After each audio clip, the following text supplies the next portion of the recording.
Hey there, this is Hunter with The Kingdom Business Owner. Today I'm talking with my good friend Chase Yoder, and we're talking about scaling our companies, but also integrating our faith into the marketplace. There's some good conversation here. There's some gold here. I guarantee you're going to want to tune in. You're not going to want to miss this one, so check it out.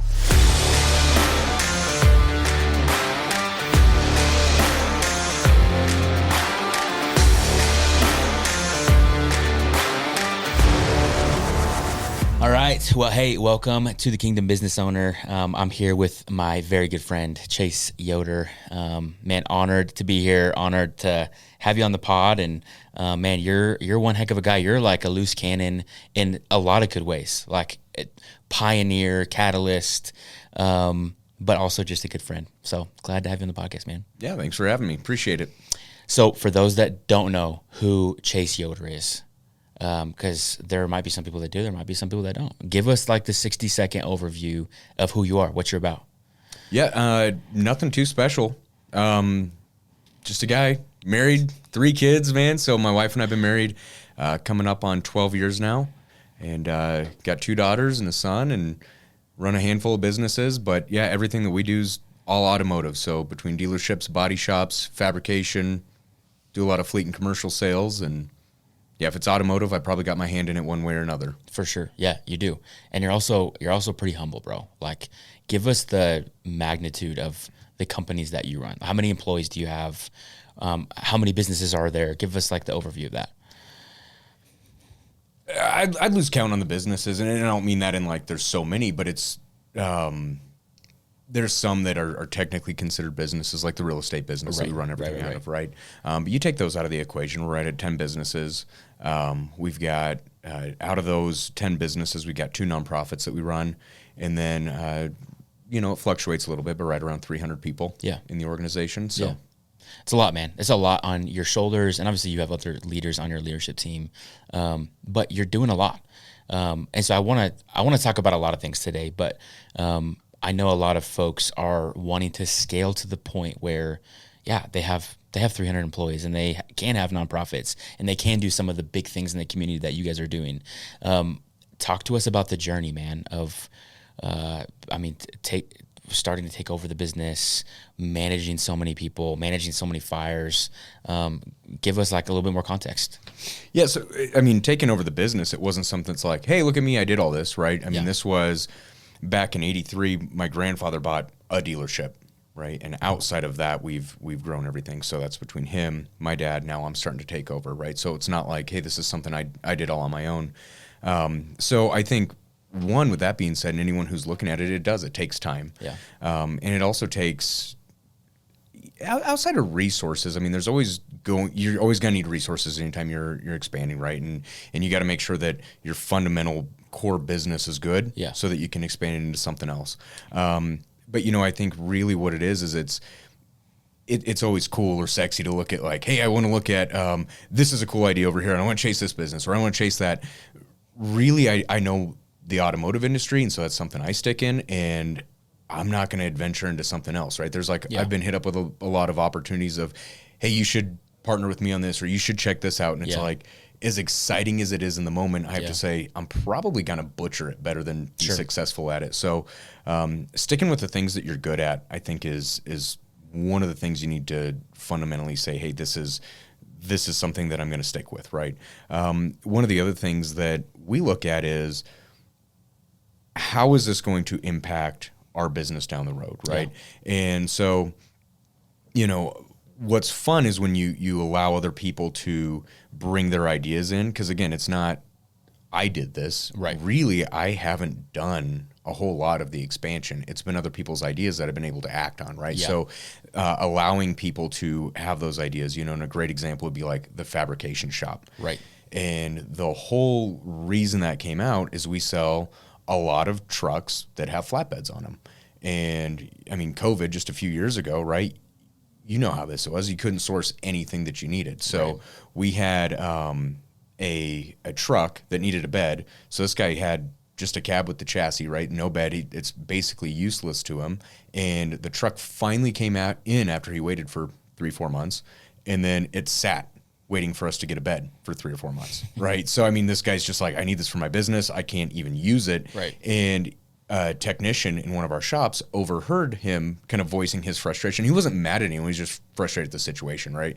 And this technician's like, do you trust me to build you a bed? And he's like, dude, at this point, I'll take anything, right? So he's like, okay. And this guy builds a bed, and the customer's like, that's the best bed I've ever had.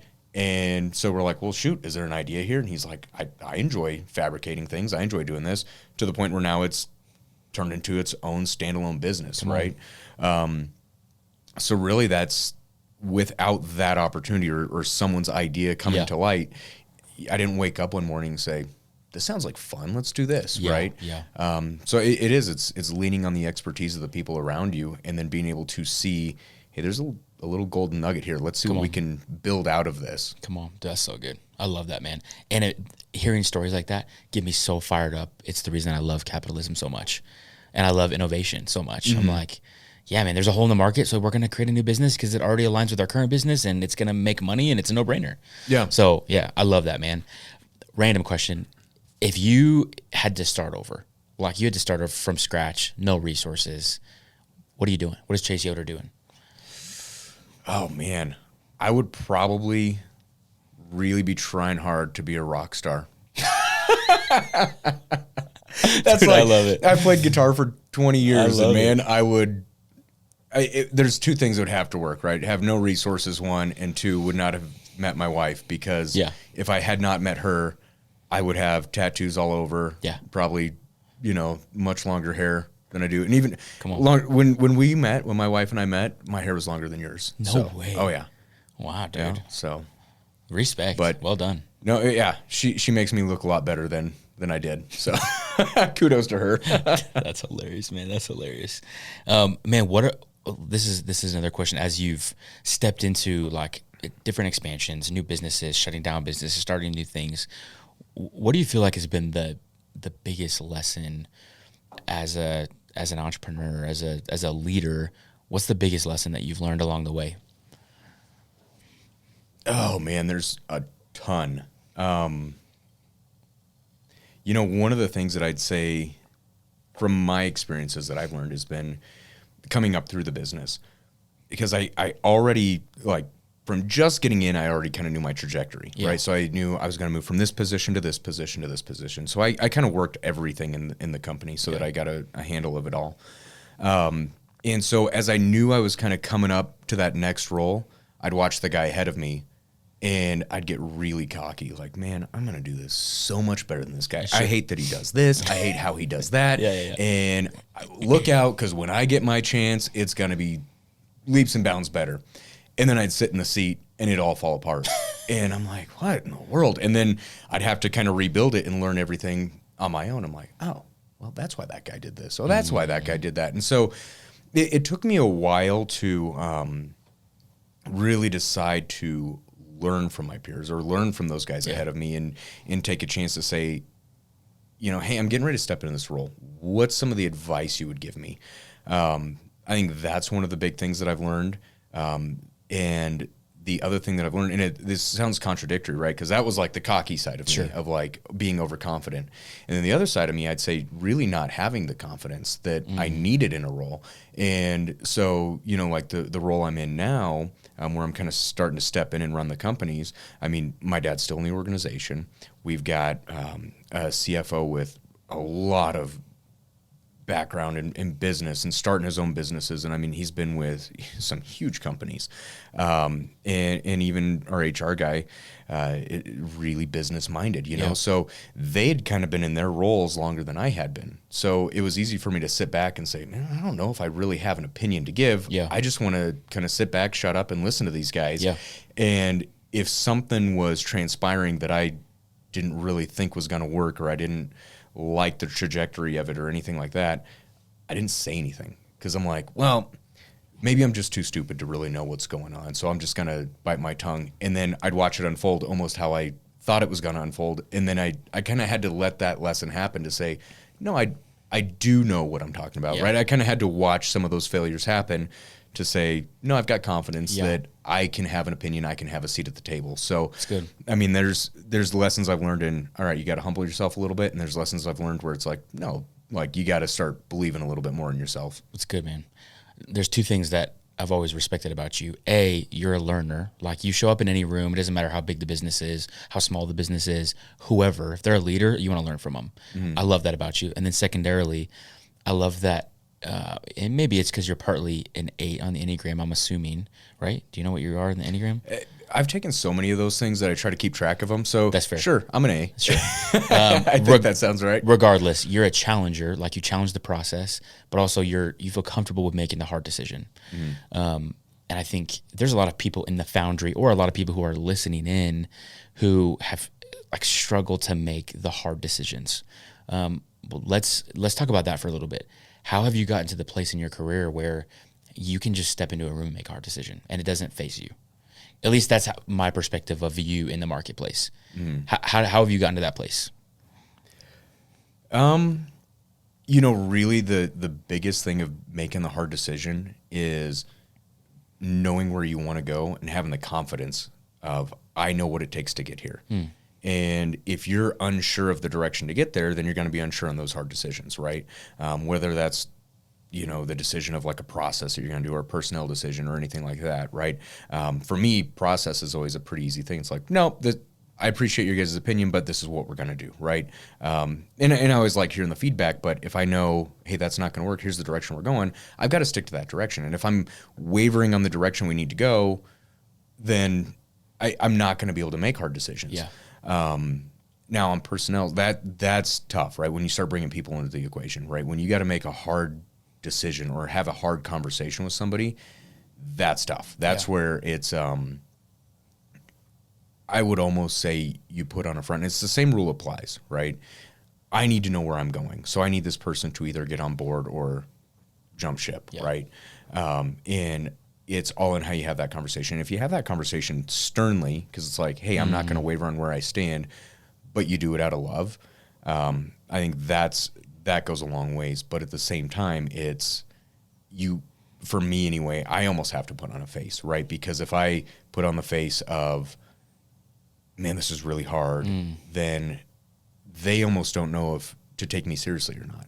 Right. Yeah, for sure. So if you and I are sitting here having a hard conversation and I'm like, Hunter, dude, like you got to get your act together, or whatever that looks like. Right.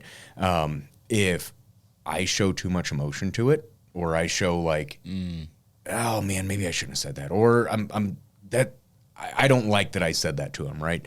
Then it almost discredits what I'm saying. Sure. Right. So you got to know why you're saying it, where you're going, and why that conversation is important. And when you know all the reasons why behind it, then it makes that conversation a lot easier to have. It still doesn't make it necessarily an easy conversation, right? But it's good. It makes it easier to get through the conversation. Totally. Yeah, that's good, man. That's really good. Wait, when you are at the point where your back's against the wall, where you feel like, holy crap, this is tough. This is a hard situation. Things are falling apart in a business, or there's cash flow issues or whatever, and you're like, man, someone's got to take action here. This is difficult. Back's against the wall. What do you do? What's your go-to? Bowl in a china shop. Like, I don't have much flight, so it's like, it's fight, and it's like, man, come hell or high water, this is going to happen.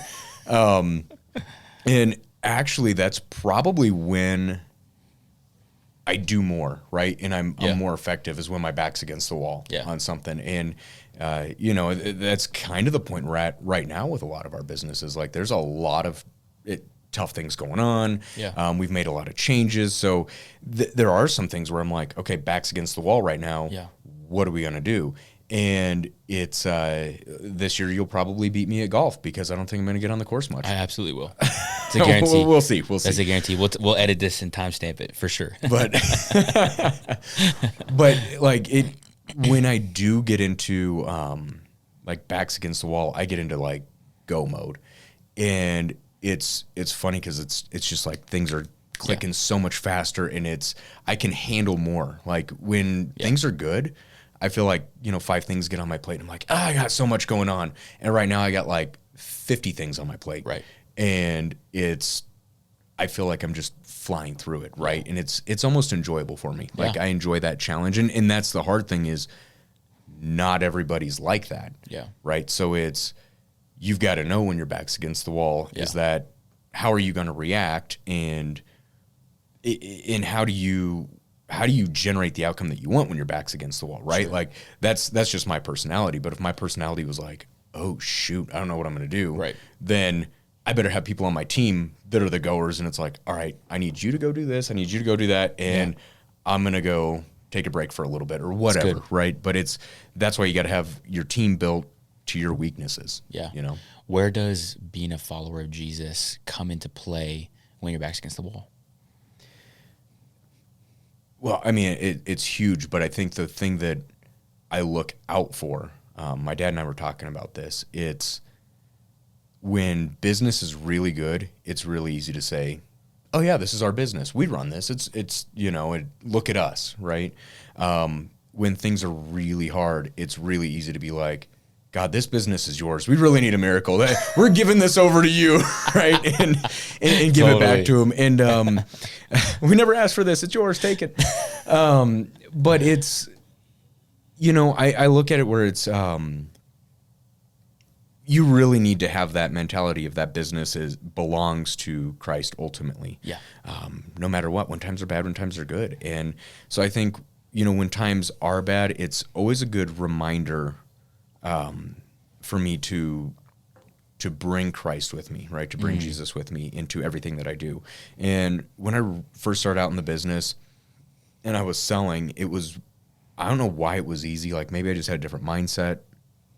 I don't know. But every time I'd walk out on the lot to talk to a customer, or anytime I'd bring them in and I was working the deal, I'd just say like a quick 5-second prayer, like, all right, God, give me the words to say. Or, hey, watch over this deal or whatever. I mean, something just little, but it was like I was taking him with me, right? Yeah. And then as I moved up through the business, it was kind of like, well, I've got this. Well, I can handle this. And so then when things get tough, it's been a good reminder of every meeting I walk into, every interaction, everything. It's like, hey, just go before me. Give me the words to say. Give me wisdom. Give me discernment. Give me direction. All of those things, right? So it's a... I almost like when things are hard because that's when it's a good reminder of that, right? Yeah. And it's and outside of that, I think that's when we get creative in business. I think that's when some of our best ideas and some of our things have come out when things are tough, right? So there's parts of it that suck, obviously, but there's a lot of good that comes out of it. And so you got to look at it. It's like, really, if you are going to be running a business, with the mindset of putting God at the front of it, you're going to go through good times and you got to look at it and say, okay, this is God blessing me. You're going to go through hard times and it's just got to be like, this is God teaching me. And you better be open to those lessons, right? Like, hey, what does he need me to learn out of this? It's good, man. So good. For the entrepreneur that's listening, that's in the thick of it, backs against the wall, they're maybe not built like you. They're maybe not built to thrive under the immense pressure of what it takes to be an entrepreneur, but they still feel called to do it. And they're also trying to bring God to the center of it while also wanting to build a profitable, excellent business. What do you say to that person? Backs against the wall. What do they do if they're maybe not built for the pressure? If they're not built for the pressure, they just got to find someone who is, right? And that doesn't mean that that's a business partner. That doesn't mean that that's someone that's necessarily in the business. If they have that available to them, even better. If they don't, if it's I'm flying solo and I got to do this on my own, they've got to have somebody in their life that they can go to, that they can almost unload that pressure on. Yeah. And that person can kind of be a voice of reason, right? Yeah. Because really that's all it is. When there's chaos, if your mind goes to chaos, you just need something or someone to bring you back to like, okay, here's the 2 or 3 things you need to focus on, right? And again, if that's someone in your business and you have multiple people that at your disposal, right? That you have the opportunity to bring other employees around you, build your team that way, right? I know this is my weakness. I need to bring somebody in where that's their strength, right? That way you can play off each other really well. If you don't have that luxury, then it's find somebody that you can confide in of like, man, I'm about to pop. I need to just unload some of what's on my plate. Yeah. Help me out, right? but you got to have a team or someone who's coming alongside you. That's good, man. Yeah, that's really good. I think one of the hardest parts of being a leader and an entrepreneur is being able to deal with the uncertainty of business. I know that it's one of my greatest weaknesses because I crave security. That I've had to deal with, even though I'm a risk taker and like I'm bold and I start things and like I still have this maybe even sinful part of me that is like I crave this the security of whatever it is. So how have you personally dealt with that aspect of like I don't know what's coming, like the unknown, the uncertainty of all the things that business offers? Yeah, that's probably the dialogue that my wife and I have, right? Because I can't stand the certainty. Like I don't like the security of it, or like, hey, I'm gonna punch in and this is what I know I'm gonna do today, right? So for me, it's almost like a foreign thought when someone's like, hey, I need to have security. What, I'm like, well, then you're in the wrong job, right? Like, go find something that they tell you what you're gonna make per hour and have at it. But, I realize that not everyone's going to have that mindset, right? And that doesn't mean that you can't be an entrepreneur. You can't run a business. That doesn't mean those things. And I think my wife's been the biggest one that's opened my eyes to that, right? And so she's like, I come from a background of like, that's what you build everything on is security, right? You don't take risks and all that. And she's like, and I don't like to take risks, almost to the point where she's like, I don't want to know what's going on with the business. You handle it and you just tell me everything's good, right? Yeah. And now she's gotten more involved and she's completely changed her mindset where she's like, no, I want to come alongside you with this. But to the security side of it, right? I think that you have to have a little bit of risk and you have to have some of that, but in order to be an entrepreneur. But when you want the security and you crave the security, I think, if you don't have Christ at the center of it, then it's kind of like, well, good luck. Yeah. Right. At that point, I would tell that person, you're in the wrong industry. Yeah. But the Bible does tell us that, God went before us. He's already won the battle. He's already done that. So if you can go into uncertainty with that mindset, preach, then it's, did you just say preach? I said preach. Give me a pulpit. Let's go. But no, if you go into it with that mindset, then it's like, okay, there's nothing that can come against me that I can't overcome because I got God on my side, right? And that's that's ultimately like, there's probably been one or two times where, even though I like the uncertainty and I like this, there's been one or two times where I'm like, I don't know what's going to happen. And I kind of freak out a little bit, right? Yeah. And it lasts for 10 minutes, but at the same time, it doesn't matter. It's still a freak out, right? And that's what I always come back to is like, hey, battle's been won.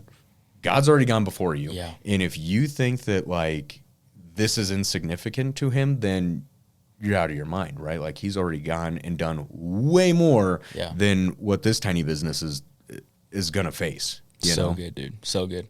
And what that does, that perspective shift, is you can walk into any situation and it doesn't really even matter. The outcome doesn't really even matter because the identity is not in the outcome. The identity's in what God already did.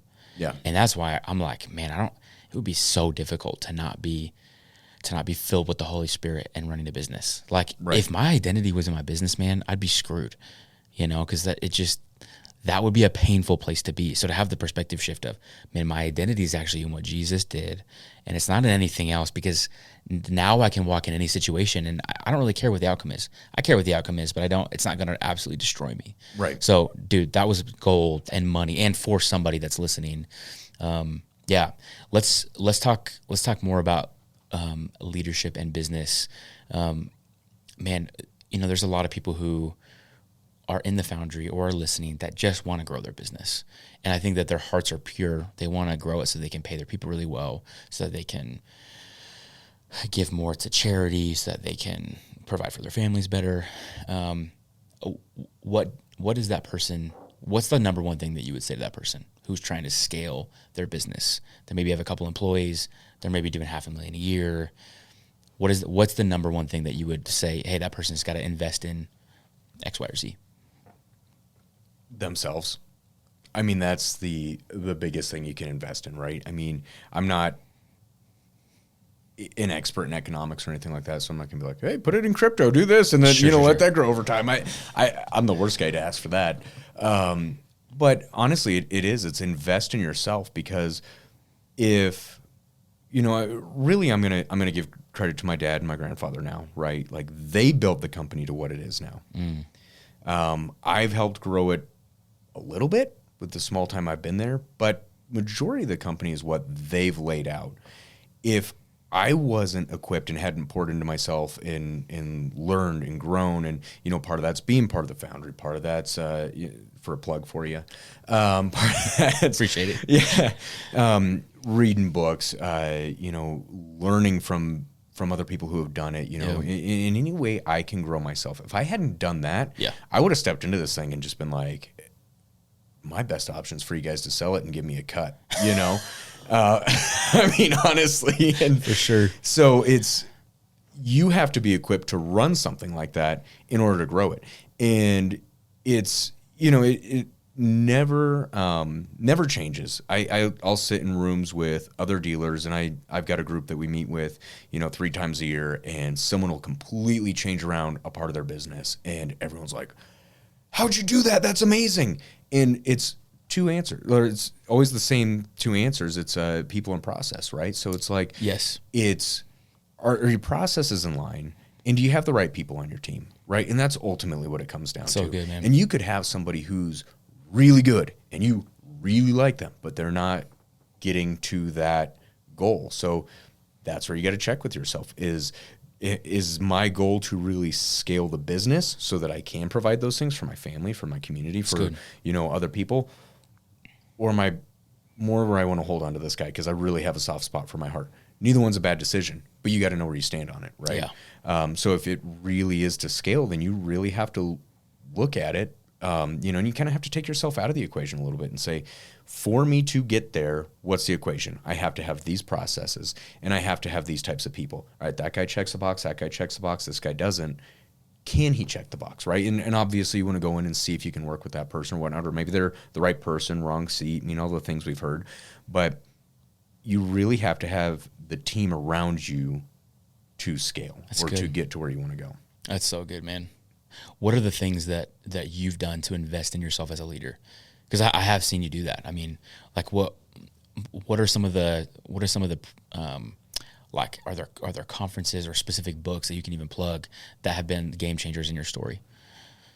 Yeah, I mean, a lot of it's books, right? So between all the different businesses, I get a lot of windshield time. So I've always got a new audiobook that I'm listening to.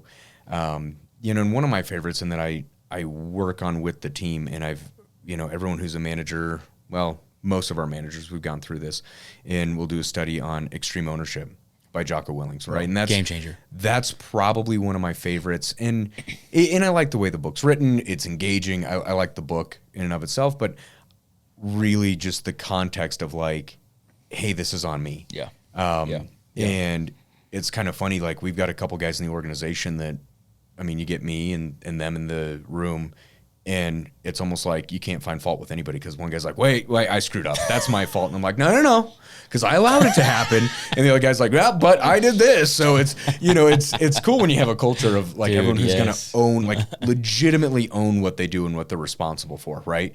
And then we can kind of sit there and say, all right, we all screwed up, so how are we going to change it, right? So that's been a really good one. As far as being a leader, God, I'm thinking of a ton of different books, but really I think the main thing is, do you surround yourself with other leaders, and do you watch what they do? And everyone's got a different leadership style, right? And so it's kind of finding what works for you, right? But it's watching people that you respect as a leader. And even if you respect that person as a leader, there's going to be things that you're like, I don't necessarily like that they do that. Yeah.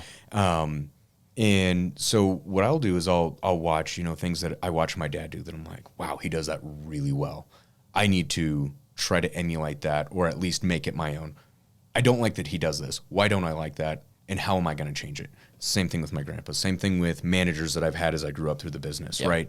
And saying, man, this guy was really good at accountability because he wasn't a jerk about it, But at the same time, when he walked up to ask me about, where I was at, with my work, and I was behind, I knew I didn't want to have that conversation. He was never going to yell at me. Yeah. He was never going to, tell me I was an idiot or I sucked or anything. Yeah. But I felt like I was letting him down. Yeah. And so it's, I look at characteristics, and you start to just pick little tools out of everyone's toolbox, right, and start to build your own. So I think, even though I love that book, I don't sit there and say like, oh, this is gospel. Guys, read this and you're a leader, right? It's, hey, pick the things out of here that you can take into the workplace with you, right? And then gold. It's fun to just kind of watch things that you've picked from somebody else. You watch someone else do it, and then when you get to utilize it, you're like, oh, I picked that up from this guy. That's kind of fun, So yes. Yeah, dude, that's gold. That's gold for somebody. I love that, man. I want to switch gears a little bit. You are a guy that you and your leadership team have hundreds of millions of dollars flowing in and out of your organizations. How do you get to the place where you don't let the money corrode your heart? I mean, I think that's one of the things that we as kingdom business owners have to constantly reflect on, because, man, we want to get to the point where like there is just money flowing in and out of us, and we're not holding it so tightly. But how do we get to the place where it's not grabbing a hold of our heart? It's easy in our business because the margins are so thin. So we got a lot of money moving in and out, but we don't keep a lot of it. But no, it comes down to, I mean, I've seen people that are worth hundreds of millions of dollars that are extremely humble, and they don't let it get to them. Yeah. And I've seen people that, make $100,000 a year, and they're going to be a jerk to somebody, and they think they've got it made. And it doesn't really matter the amount of the money, right? It's good. And this is a conversation, again, my wife and I have had, of just like, the Bible never says, it says don't make money an idol. Mm-hmm. It never says having money is sinful. Yes. It never says you are sinning if you have X amount of money in your bank account, right? Yes. And I've had that conversation with people where people ask me like, oh, well, I don't think it's right or biblical that, someone should make this type of money in whatever that dollar figure is, right? And, a lot of times they'll throw it out with pro athletes, and I'm like, well, based off of what? Right. Where in the Bible does it say thou shalt not make $1 million a year, right? I mean, right. it doesn't say that. And that's the biggest thing, really, is it's not the dollar figure. It's because it's different for everybody, right? Yeah. Someone might make $100,000 a year, and they're like, I just hit the jackpot. Where else am I going to make this? And to somebody else, they're like, I can't live on that, you know? So really, you can't look at a dollar figure. You have to look at where your heart's at. And are you idolizing that money? Are you not idolizing that money? And, then I think you got to take it a step further, and you got to look at, okay, maybe it's not the money necessarily that I idolize, but is it the things that money can buy me that I idolize? And that's good. That's one of the things that, I'll check myself on of, absolutely, I want to be able to give back to, charities that I believe in, or the community, or all of this, all these different things. But there's also a lot of things I'm like, man, if I made a little extra, I could go on this trip. I could have this car. I could have this. I could have that. Right. And again, not wrong to want those things, have those things. It's wrong when they consume you. Yes. Right. And kind of like you spoke earlier, if your identity was wrapped up in your business or your career, well, if your identity is wrapped up in your home, in your car, in your, whatever that thing is, your identity should be in Christ. And I think that's what you ultimately have to come back to. Doesn't mean I know there's definitely been times I've strayed from it, right? And it's like, oh, I'm doing good, and we just bought a new home, and I want to invite everyone over because I want them to see my home. Yeah. Well, no, I want them to see that I did something that I was impressed with myself on, right? And it's like, we all have those, right? And so then I always have to check myself. I'm like, why did I really want to throw this party? Did I want to spend time with people, or did I want them to see my new house, right? And then that's kind of like all right, thanks God. Thanks for the gut check, right? But I think for me anyway, it's that small, still voice, right? Just like the Bible says. And it's kind of one of those things like, hey, why do you really want to do this? Yes. Why do you really want to make that kind of money? Yes. Why? And you got two options. You can block it out, or you can say, okay, let me reevaluate this a little bit, and it's, Yeah. again, I'm furthest thing from perfect at it, but Yeah. that's that little thing that you got to listen to of like, okay, where's my morals really lying Yeah. on this? Yeah, dude, that perspective is gold, and I think it is biblical. Checking the heart. I mean, David asked God to search his heart, and I think that's what we're called to as kingdom entrepreneurs. Is God, search my heart? Like, really, what is my motive here? Because yeah, God does not call us to be like. There are certain people who are called to like live in poverty and like struggle and strife, and like that can be really God honoring. There's also other people who are called to manage a lot of wealth and like money flowing in and out. And so the reason that it's important to talk about money as a kingdom business owner is because it talks a lot about it. Like Jesus talks a lot about wealth. And so it's important for us as kingdom business owners, because there is so much coming in and out, that we have to constantly check our hearts. So I love that was your perspective, man, because I think that was money. Man, here's how we're going to land the plane. What do you feel like is the biggest thing that a kingdom business owner needs to know? I mean, you talk with a lot of them. You're connected to a lot of them. What do you feel like is the biggest downfall or the biggest lesson that a kingdom business owner needs to have? Man, that's tough. Because there's a lot, and I really think as a as you're calling it, a kingdom business owner, we are called to a higher standard. Yeah. But we also kind of have this unfair advantage, right? And so when you got God on your side, it's kind of like, man, I can do things that nobody else could. And so I think it's having the confidence in that, but also the faith that God's going to provide that for you, right? So I think that's a big piece of it. I think that's really important. I could say, I'll make sure you're praying over your business. I think that's important. As I mentioned earlier, make sure you're taking Christ with you into work, into meetings, into conversations. I think that's important. Really, I think the most important thing is, and it really goes back to kind of what we're talking about, is knowing what you stand for, right? So if you're going to be a kingdom business owner, and you're going to say, hey, I'm putting this business that God's entrusted me with into his hands, I think the most important thing is to be confident in that and say, like, this is one thing I'm not wavering from. And, it's you and I have had conversations about, there's a lot of people who are Christian business owners, and it's like there's two different camps, right? I will only hire Christians because we're going to be of one mind, or I'll hire anybody because I can use it as a ministry, right? I'm not here to take a side on that or anything. I'd fall more into let it be a ministry.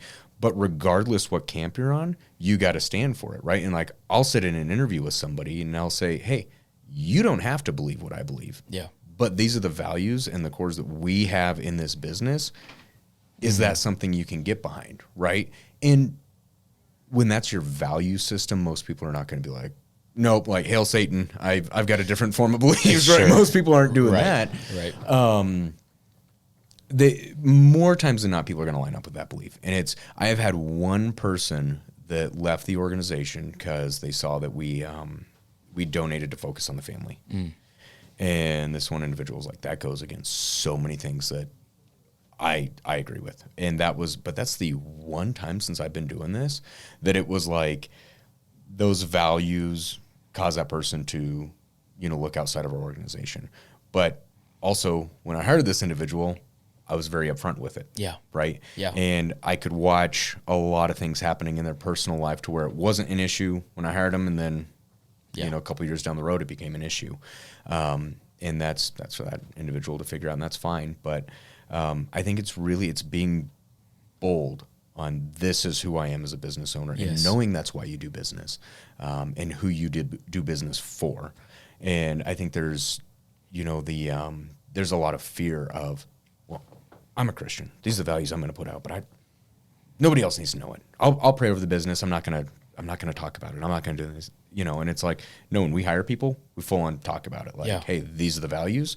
We're a Christian company, and you don't have to believe the same thing. But hey, if you do, every Monday we have a prayer meeting. Here's where we meet. Here's where we're doing this. Here's this. We've got chaplains, and they go around and they, will talk to the employees, and it's like and it's fun to talk to the chaplains because sometimes they're like, hey, this person just needed a shoulder to cry on, and that's awesome. They're there for a resource. But then you get someone else that's like, hey, this guy's close. Like they're asking a lot of questions. They've come to church with me. They're, and it's like now all of a sudden your business isn't just a business. It's a ministry, right?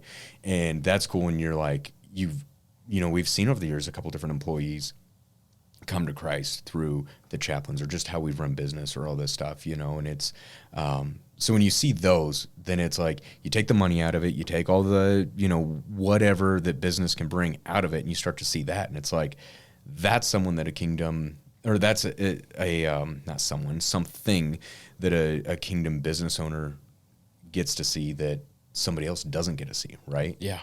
Dude, that's so good. Man, there's so much gold in what you just said. But you guys are really doing it. Like that's not just words that you're saying, man. This is like, decades of fruit that is through you and your family's legacy that's real. Because there's obviously lots of different ditches that you can fall into. Like we put a cross on our logo, and so therefore we're a Christian company, but we're going to do subpar work. And that's not super God honoring. Mm-hmm. Or there's we just hire Christians. That can be tough at times.